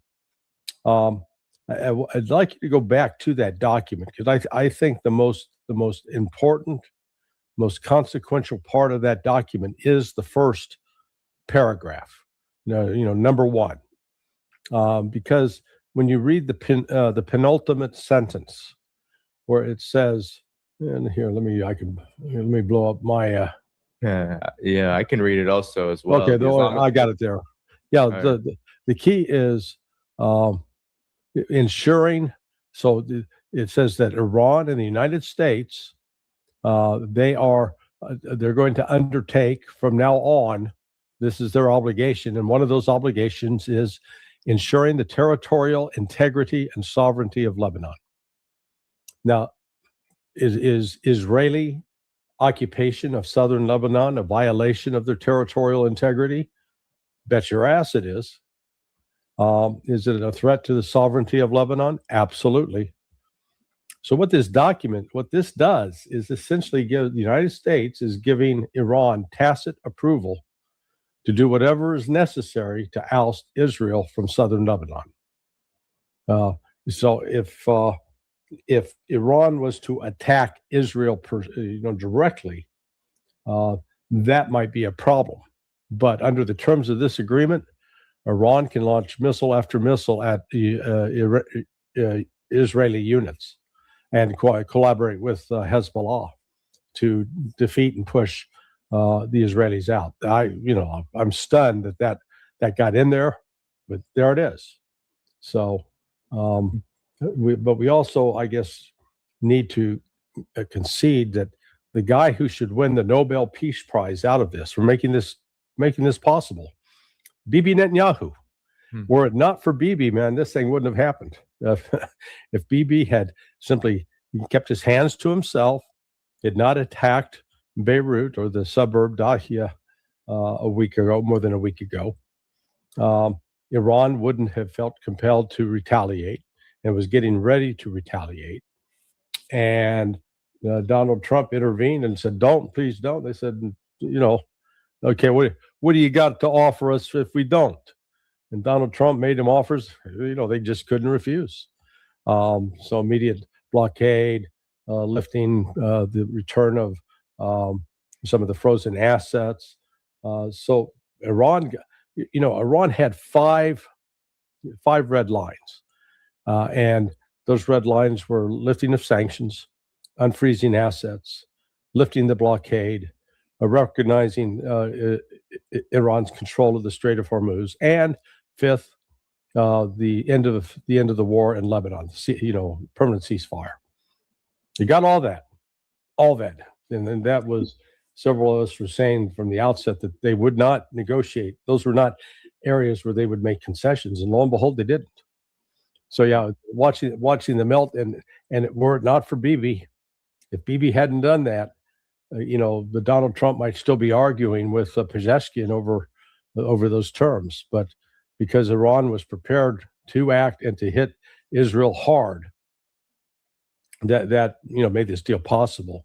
But the other thing that happened about the same time over that weekend, Donald Trump was briefed. Now, Pepe, our friend Pepe Escobar, he got it that it was. We don't know if it was Chris Wright, the Secretary of Energy, or someone at the CIA, but they briefed Trump on what if this war continues and the Strait of Hormuz is not open immediately, that there is going to be a massive economic crisis.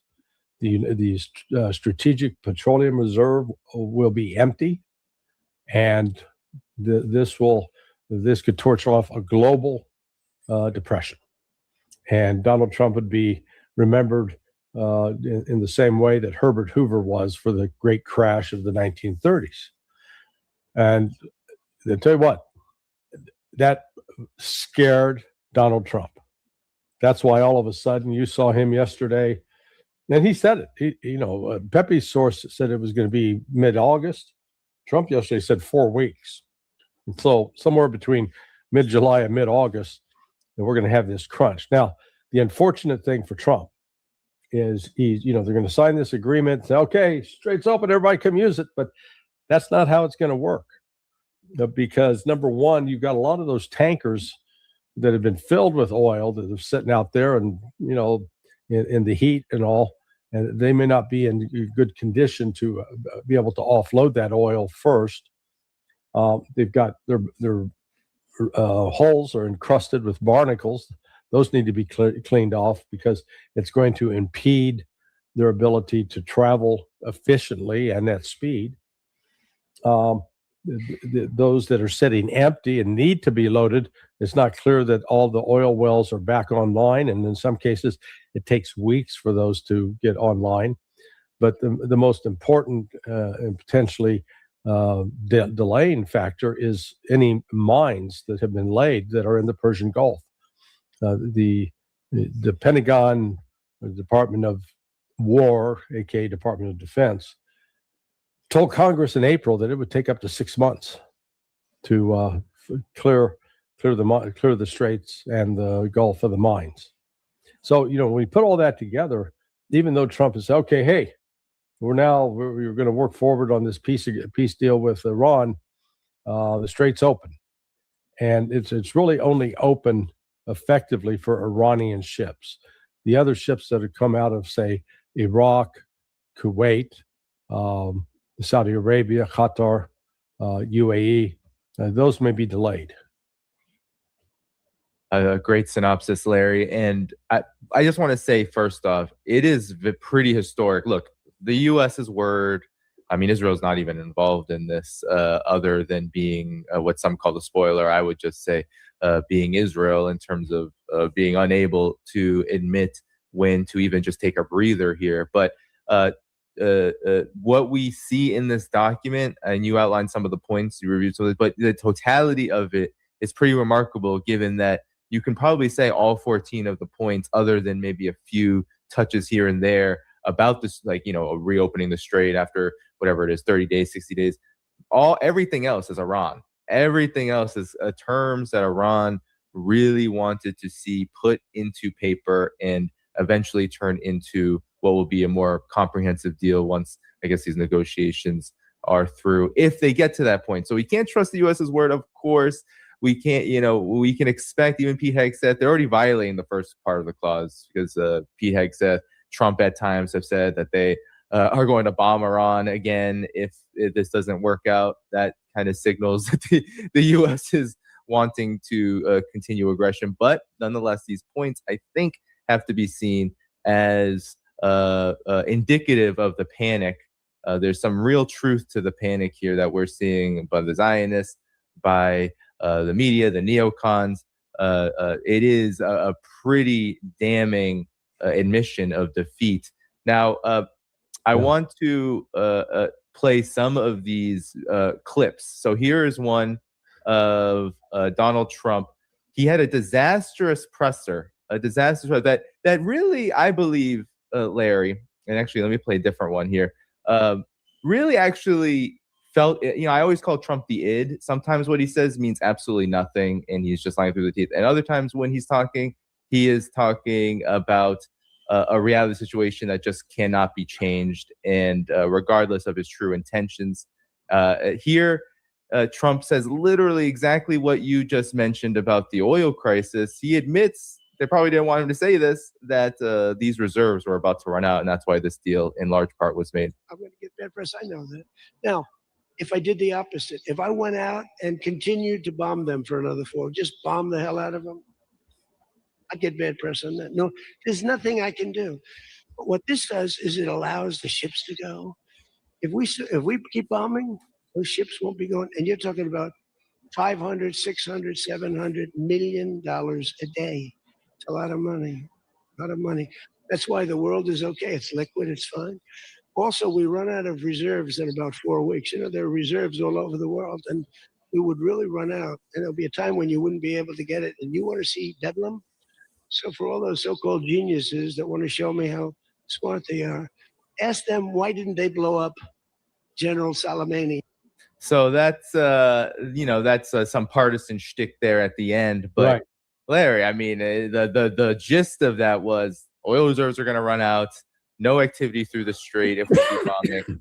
Not possible to continue. That, to me, I mean, that's the definition of admitting you lost.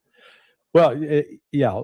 Look, a few of us were saying from the outset that the shutdown of the Strait of Hormuz, which meant closing off about 20% of the world's oil supply, shutting down about 20 to 25% of the world's liquid natural gas production, which then directly impacts on the production of helium, because my understanding is the helium is trapped in with the natural gas and it's separated out.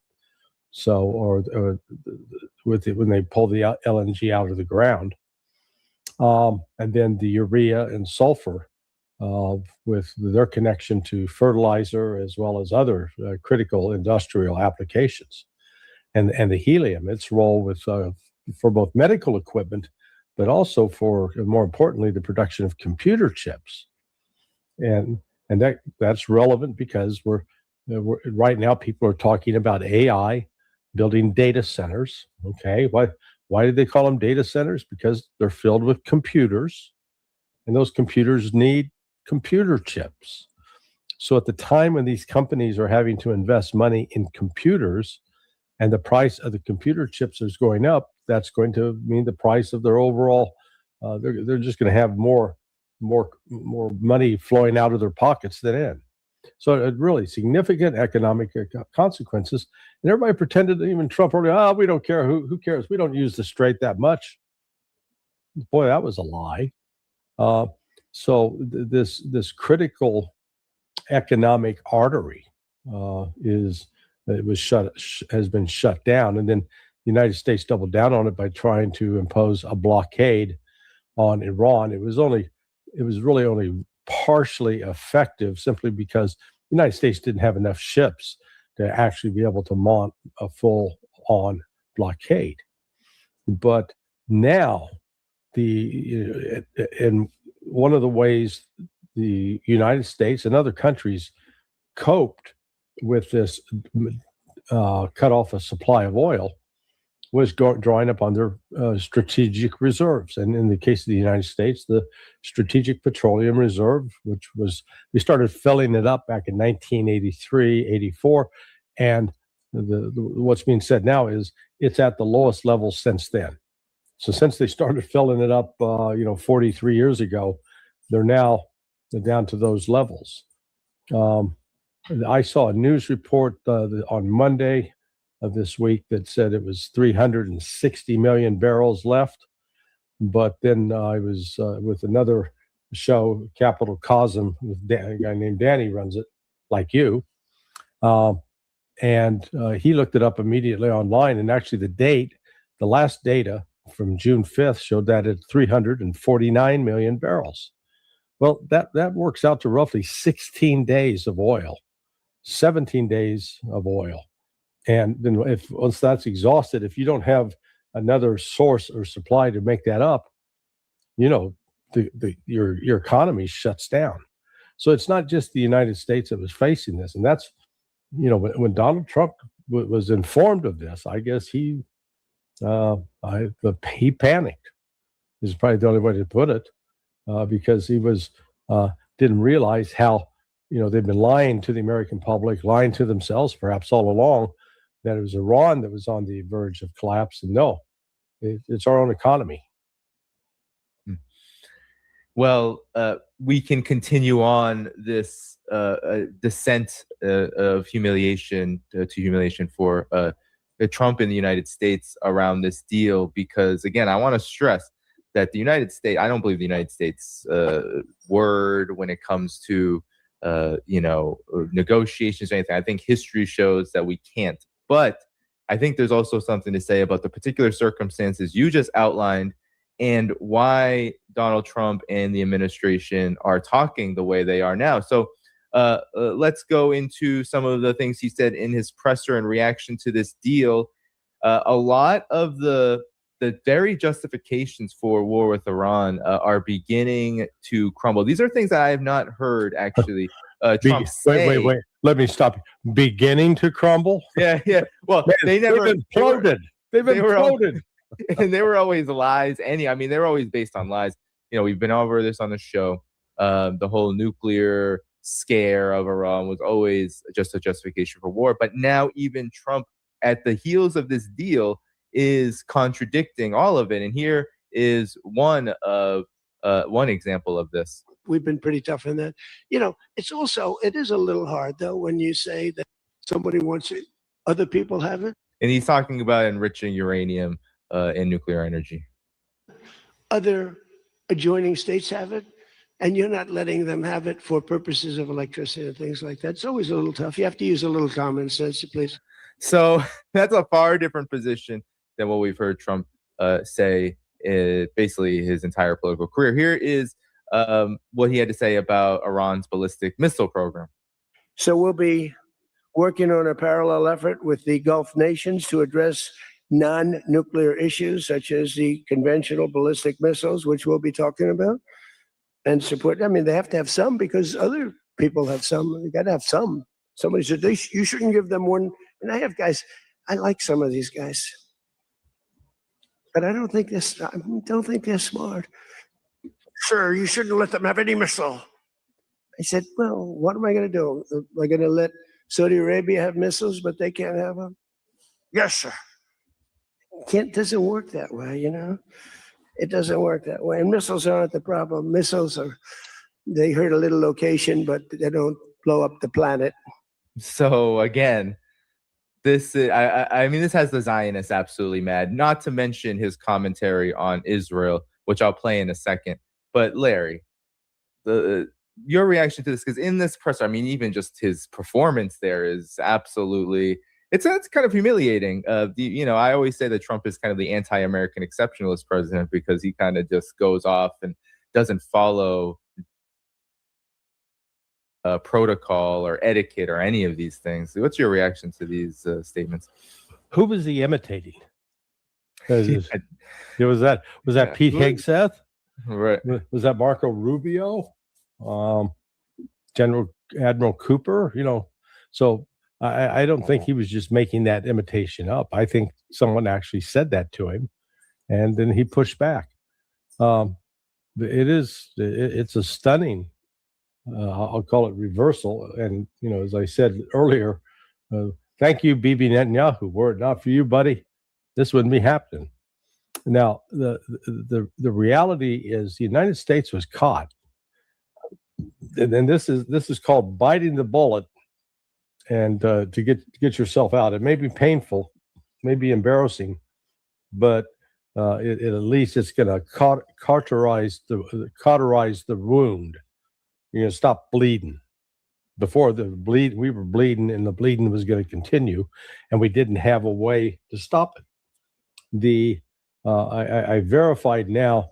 So up until a couple of days ago, I think it is all about the time that they decided, okay, we're signing, we're going all in on this now. The military's crisis action teams, they're called CATS. They had one there at Pentagon, near the National Military Command Center. They had others, at scattered bases at CENTCOM, at air operations out at Andrews. Those are all shut down now. They used to be running 24/7, 12 hours on, 12 hours off. It's brutal shift work. They're back to regular 9 to 5. All of those soldiers, sailors, Marines, Air Force officers, and enlisted personnel. I think it's called Combat.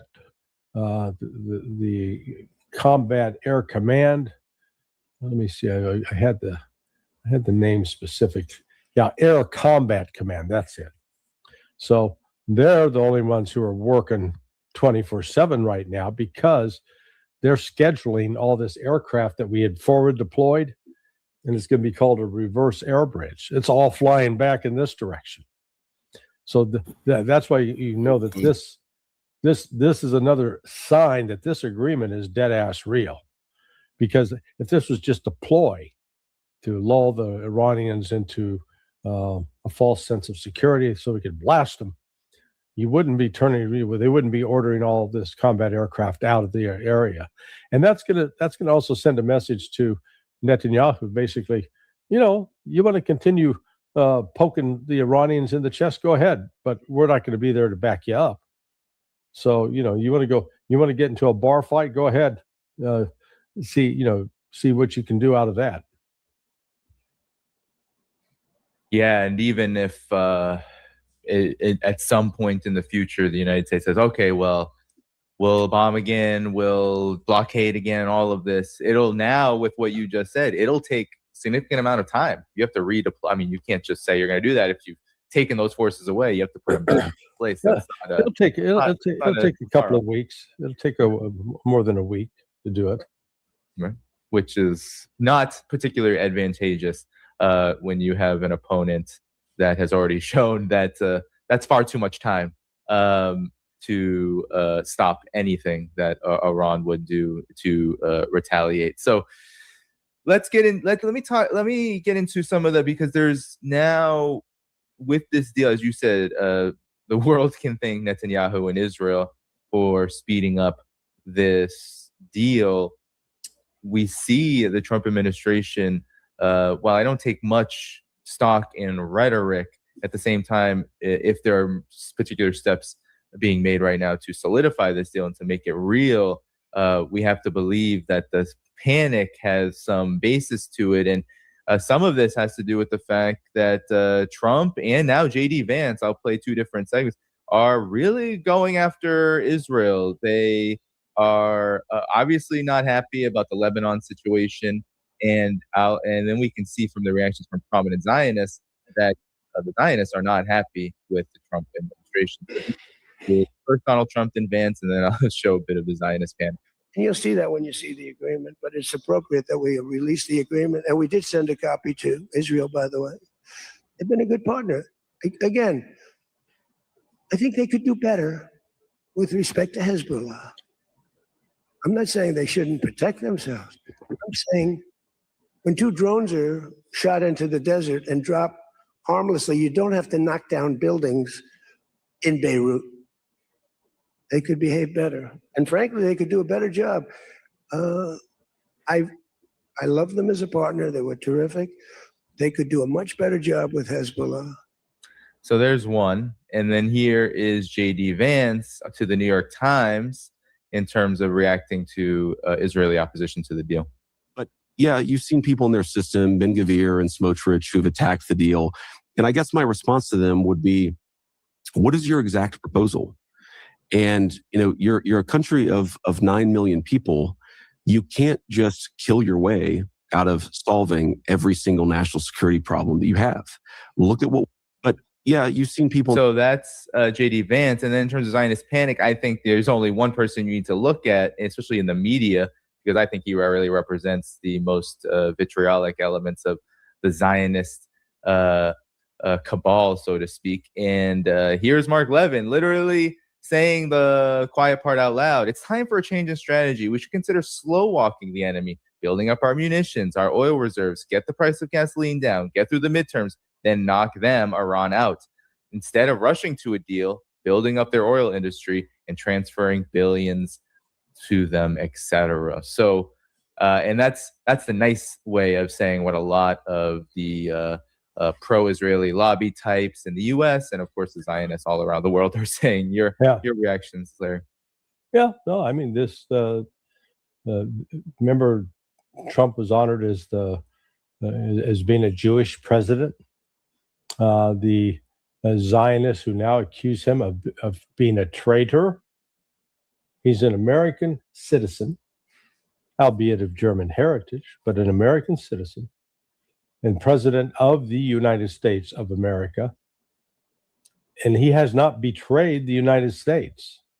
It's the Israelis think he's betrayed them. Well, guys, he ain't president of Israel, even though he's talked about wanting to go run there. And in the previous great popularity for Donald Trump, that's evaporated now. They don't, I think colonoscopies get a higher rating.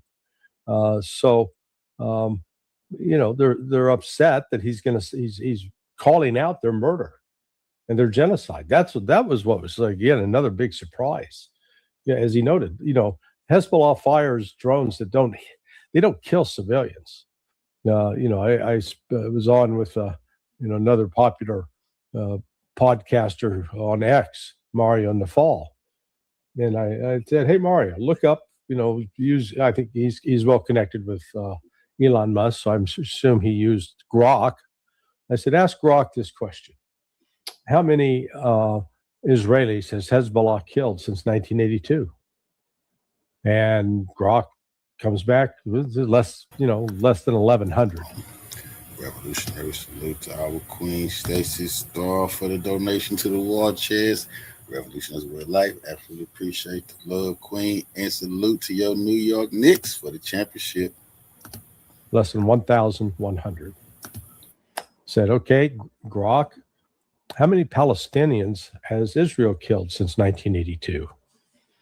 And Grok comes back, well over 80,000. It's actually, the number's 90,000, and that doesn't include the bodies that are buried under the rubble in Gaza.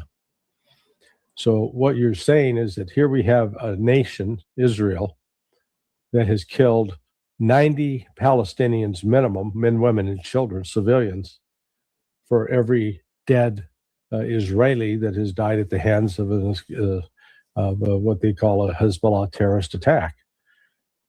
Just in sheer weight of numbers, we can tell who the terrorist is, who the perpetrator of the greatest violence is. Despite the attempts to blame that on Hezbollah, it's certainly not Hezbollah. And nobody wants to hear it, but don't believe me, just check it out, everybody. Type it in, see what the answer comes up. It's not going to come up and say, Hezbollah has killed thousands and Israel's only killed a few. No, it's just the exact opposite.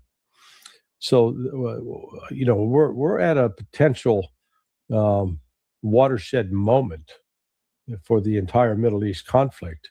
Because again, part of the other backstory is that a lot of this initiative, what brought this to pass, was Russia and China working through Pakistan, with China in the lead, and then Pakistan taking over the process of shepherding this negotiations through to get to this document.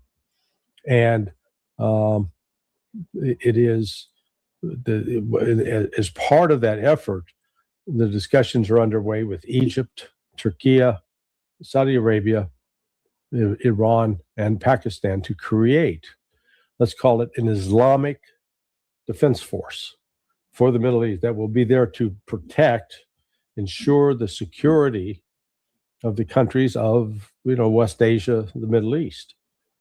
And that means that Israel's going to finally, they will face a united Muslim front.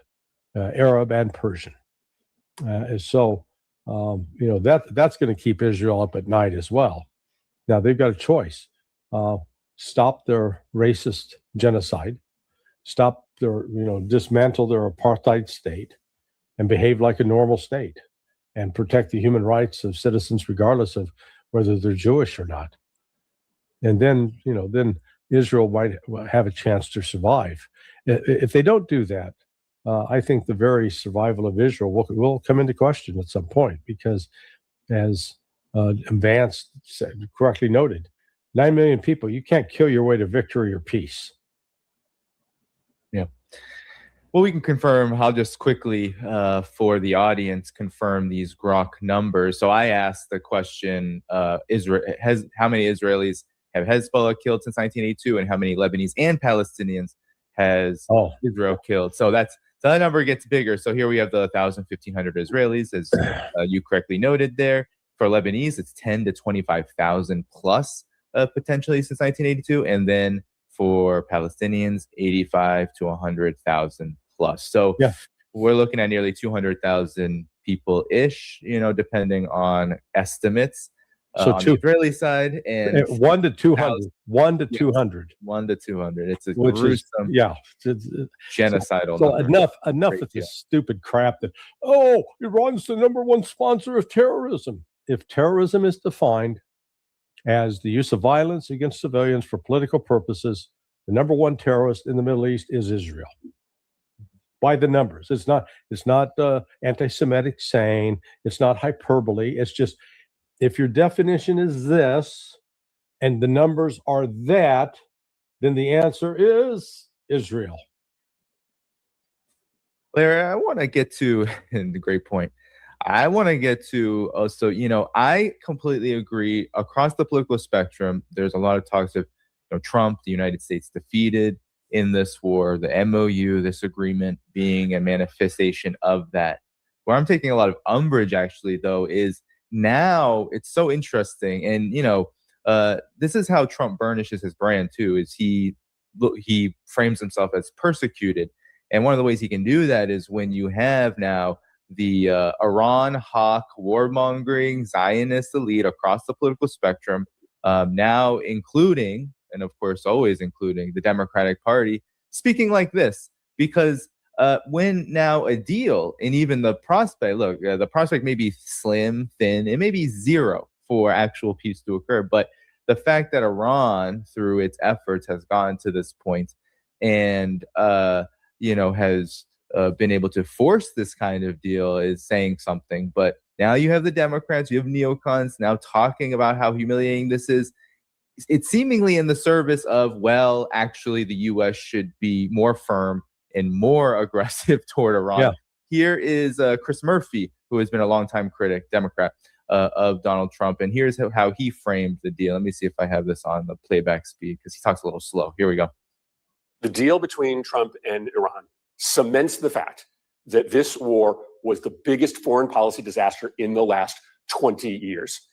I want this war to be over. And I knew the terms were going to be humiliating, but I didn't think they were going to be this humiliating. Here's what this deal basically is. Iran makes zero concessions, and the United States lets Iran trade oil for free and commits to give them $300 billion in reparations. This deal is essentially Iran's terms, and it is going to make any future nuclear negotiations practically impossible, because by releasing the oil sanctions now, you have very little leverage to get Iran to commit to do anything later on their nuclear program. This is the price of incompetence. This is the price of people cosplaying diplomats. You've got the president's son-in-law and a real estate developer in charge of these negotiations, and this is what you get: a deal in which Iran commits to nothing, and the United States effectively just pays Iran hundreds of billions of dollars to end the war. 13 Americans dead, $60 billion of your taxpayer money wasted for nothing. America gets nothing out of this agreement. Larry, why the hell should the U.S. get any of this agreement when they're the ones who lost and they're the ones who, effectively imposed these sanctions, which we talked about for so long as being unilateral, illegal, deadly, all kinds of things. But this is the framing right now. It seems like those who are opposed to Trump on this side of the political aisle are opposed to the fact that the United States isn't extracting concessions from Iran to the point where essentially what they want, it seems like, is a status quo where the U.S. can continue starving Iran or attempting to starve Iran, attempting to isolate Iran, but just in a more effective way than what Trump did. But to me, that's just, to me, it's BS, but it's also, it doesn't reflect reality. And it's just so interesting that now that we are coming into this point where it seems like Iran is cementing its real status as a sovereign global power, these types who say they oppose Trump on the basis of this war are really not opposed to war. But what's your thoughts? People like Chris Murphy, devoid of logic and a liar. Or I don't know if he's deliberately lying or just terribly ignorant. So let's start with the $300 billion. That money is supposed to be pledged by other countries as an investment fund. And none of it is U.S. taxpayer dollars. So, why the hell does he care? And I would simply note that we do have a parallel with Trump's board of peace in Gaza. There are literally billions of dollars were pledged to that. How many have actually been put into the bank? Zero. So let's start with that. We got to keep these sanctions on, otherwise we don't have any leverage over Iran. Okay, we've had sanctions on for 47 years, and that has caused Iran to do what? No, it hasn't. It hasn't changed Iran's policy. In fact, because the United States refused to live up to the terms of the JCPOA, refused to ease the sanctions, Iran had an incentive to go out and enrich uranium up to 60% and threaten to go to 90%. So now they're actually, with the end of this blockade and with the end of sanctions on Iranian oil, but we're not doing that. We're not doing that. Oh, we want to have a deal. Man, this is pure self-interest. We want that Iranian oil out there ASAP because we're running out, as I talked about earlier. This is a 5-alarm fire. It's an emergency. We can't wait. And so, yeah, we'll let Iran sell oil. We're going to let Russia sell oil. We're not going to try to interfere with any of that. Get the more out there on the market as possible. And even by doing that now, it's probably too late. It is, it's like you've jumped out of an airplane and your parachute fails to open, and then you got a reserve chute, and say 20 feet above the ground, you finally pull the chute. You might survive, but you're going to be pretty messed up. And that's where we are economically right now. We might survive, but there's still going to be significant economic damage done, not just to the United States, around the world, because of these shortages. So what I do find odd is that, instead of the traditional where the Democrats, were for at least one period were defined as the anti-war party.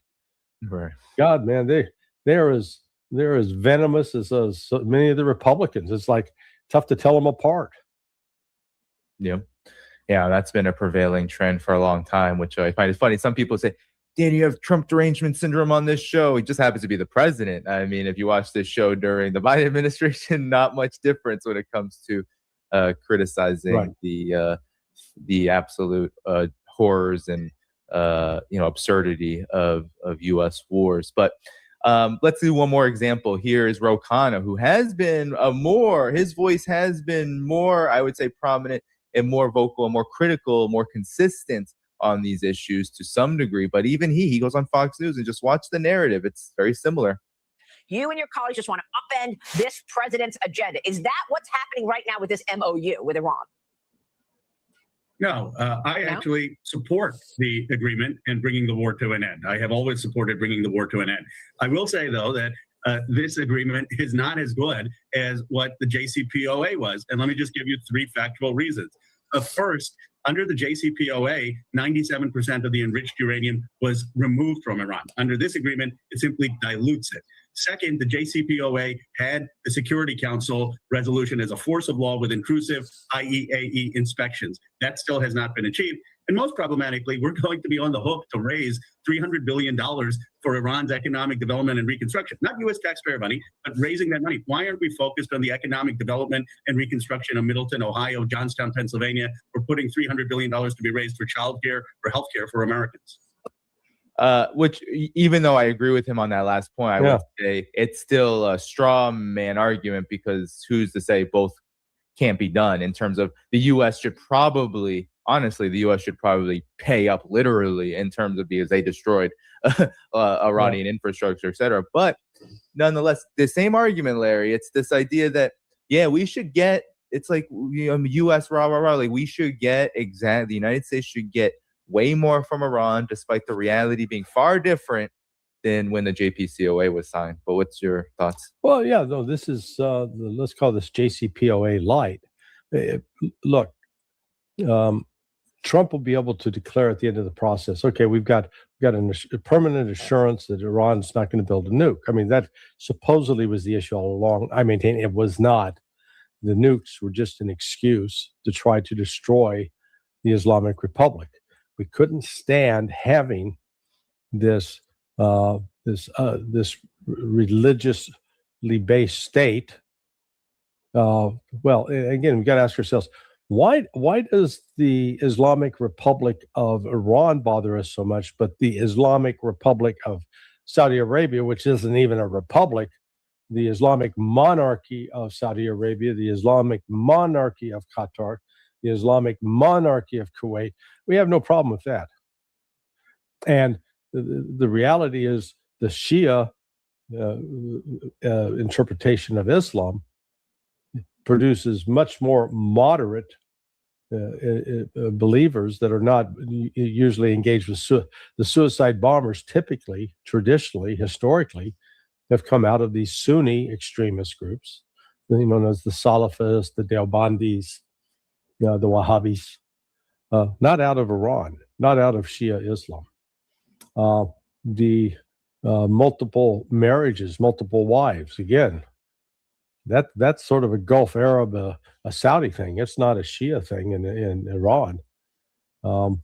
So there's just so much misinformation out there that has been piled up, and trying to get Americans past this propagandized narrative that's been created that is just absolutely false. But most Americans believe it, and they're unwilling to accept that. You know what? The Iranians are not horrific, horrible people, and they're not killing thousands. In fact, again, let's deal with history. Which country has invaded more countries in the 21st century than any other country in the world? That would be the United States. Yep. Not Iran. Iran hasn't invaded a single country. It was invited by the government of Syria to come in and help fight off U.S.-backed Islamic terrorists, which we funded. I mean, we can't even keep our own bullshit straight. I mean, one minute we're fighting the war on terrorism, and next minute, man, we're enabling, we're arming them, we're equipping them, we're funding them, and then we help make them president of Syria and invite him to the White House. Yep. Hey, Larry, didn't you hear? Maybe Trump is going to call up Jolani to take over the Lebanon operation because Israel can't get it done. I mean, this is the kind of logic that stands. This is what Trump has said in part. But I actually had this tab pulled up too. These things, in some ways, in respects, we see the Zionists panicking as well, because a lot of this stuff has failed. A lot of this, while Iran has been, demonized, and Trump still does it, right? 47 years of terrorism and killing people in the United States, and terrorizing the region, biggest sponsor of terror. This is literally coming from an Israeli source, Isaac Chotiner of Channel 14, who is a big Netanyahu ally, and he talked about how. Well, no, it was Shimon Ricklin. Oh, Shimon Ricklin. Oh, yes, yeah. Oh, yes. Sorry. That's the interviewer. It was Isaac Chotiner interviewing Shimon Ricklin, and what he says is literally that he's now blaming Trump for why the Kurds in Iraq did not fight or did not take up arms and try to destabilize Iran during this period, stating that actually it was Trump who stopped it rather than what Trump said, which is this coming from Dropside News. Trump had originally said, or at least it was his sources had said, the Kurds don't want to fight. And you've talked about this too, Larry. But now this prominent Zionist of Channel 14 News, Simone Ricklin, is now, because of this deal, saying, nope, Trump actually was the one to have stopped this idea. He didn't want it. So again, these are what are Kurdish militants? They're terrorists, and the reasoning for why Trump didn't do it, said this Shimon Ricklin character, is because Turkey didn't want it. Which, we know Turkey's history with the Kurds and why they might not want such a thing. So your thoughts on this? Well, again, the Kurds have been they're the redheaded stepchild of the entire Middle East. The Turks hate them, the Iranians hate them, the Iraqis hate them, the Syrians hate them. They don't have anybody that really likes them except maybe Israel, and Israel's is only to use them for their own. It's total manipulation. Israel's only concerned as long as they serve Israeli interests. They're great to help. They're good friends. Over the last couple of weeks, last say the 9th, the 10th, there were Iran was regularly carrying out strikes up in Erbil at these camps, where there were CIA camps, and there were some Iraqi Kurds and others, other Kurds being trained to go back into Iran and to try to engage the security forces and try to create enough of a popular uprising that they might have some chance of overthrowing the government. But, Iran was attuned to that and was blowing them up, weakening them. This is where, like Al-Jilani said, once he heard Trump say, hey, Jilani can go do it. Jilani said, I don't think so. They're not going to do it because they'd get their ass kicked. That was one of the things, we were furious at General Soleimani of Iran because when he went into, he really led the counter-terrorist insurgency in Syria against ISIS, and it's all of its, let's call it descendants, like al-Nusra and then Hayat Tahrir al-Sham. It was very effective in defeating those Islamic extremists.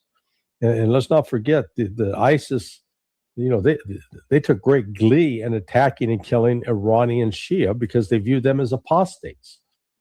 And so this religious motivation was genuine. It was not, it wasn't just contrived. So this is, at least right now, I think al-Jilani had enough sense, recognize that he understood Kissinger's warning that to be an enemy of the United States is dangerous, but to be a friend of the United States is lethal, and that they could be very well sending him and his remaining terrorists to their death. And so he smartly opted out. So they're not going to do that. Yeah. Well, let's get to in the last 6 minutes or so we have with Good heavens. Time flies when you're having Time fun. flies Right? when you're having so much fun. Exactly. Well, here's the now as right before we came on, CENTCOM published this, putting more meat behind what you described, Larry, in terms of the United States actually making moves to show, I guess we can call it good faith around this MOU. U.S. CENTCOM said forces lifted the blockade on all maritime traffic entering and exiting Iranian ports and coastal areas in accordance with the president's direction. American forces are not impeding the transit of vessels to or from Iranian ports. All U.S. military blockade enforcement efforts have ceased. Our great naval ships will remain in the general area to make sure that all aspects of the agreement are adhered to, obeyed, and in full force or effect. And your last comments, Larry, given, I thought this headline was a kind of a perfect synopsis of how maybe if we can say the layperson should view what has happened here. It says Iran has learned a valuable lesson as it returns to the negotiating table. It can survive the worst the U.S. can throw at it. Iran, indeed, Larry, has they took the what the United States could throw at it, and now it's through this MOU and the developments. It seems like they've come out stronger for it. How do you view this? What's your what's your concluding maybe points on what we're witnessing here? The CIA needs to change its attitude or its a philosophical framework for doing regime change. You want to get regime change in Iran, the last thing you want to do is attack not only the regime, but the people. Because we've seen over and over again, whether it's in Iran or whether it's in Iran or whether it is in, say, Cuba or Syria or wherever, that kind of outside intervention actually brings the people together and strengthens the existing regime. It doesn't weaken it. So we end up having the exact opposite effect. It's like I'd maintained for a while. I said, if you really want to weaken the regime in Iran, if I was back at CIA running operations, man, I'd make sure I would be delivering Starlink platforms that had free access to like Pornhub.com or something. And so all the young guys would be out there, man, they'd be obsessed with Western pornography instead of, be out in the streets supporting a religious government. And people, and I'm saying that somewhat tongue in cheek, but it's to give you the idea of just the opposite. Similarly, like with Cuba, lift all the sanctions, man. Make that government provide for the people, because as long as you got sanctions outside, government incompetence can be explained away as those damn gringos, man. The reason things don't work here is because of the outside pressure. If that was only released, we'd be okay. So what the United States is, once again, what they've done in this, they took what was an aging cleric, the Ayatollah Khamenei. He was coming to the end of his days, and you could say it was sort of the older generation was still in control. Boy, the decapitation strategy worked effectively. It created a whole bunch of openings for young people to move up, and in some cases perhaps more aggressive or more enthusiastic. But what this has done now has united Iran in a way that it has not been united in 47 years. And just look in the mirror, and Donald Trump in part, and Bibi Netanyahu for the other part, can take credit for that. Yeah, well said. And it seems in the last minute I have you, Larry, the estimation tends to be, or I don't even think these warmongers really think this far ahead, but you give Cuba, you give Iran the opportunity to develop on their own. There's always the chance that they actually do just fine. And then and I think the mindset is, no, you have to make these people suffer. You have to make them feel maximum amount of pain and pressure, because the alternative, this probably is back to old Cold War thinking, is, well, they're just lost forever, right? They said the same thing about Vietnam and everything else, right? Lost forever. And yeah, it seems like that kind of logic of you need full spectrum dominance. You can't live with Cuba being whatever Cubans want. You can't live with Iranians for whatever Iran wants. That's ultimately there's a folly to that mindset. But Larry, thanks so much for coming on. I'll close up here. Cool fee. Follow me.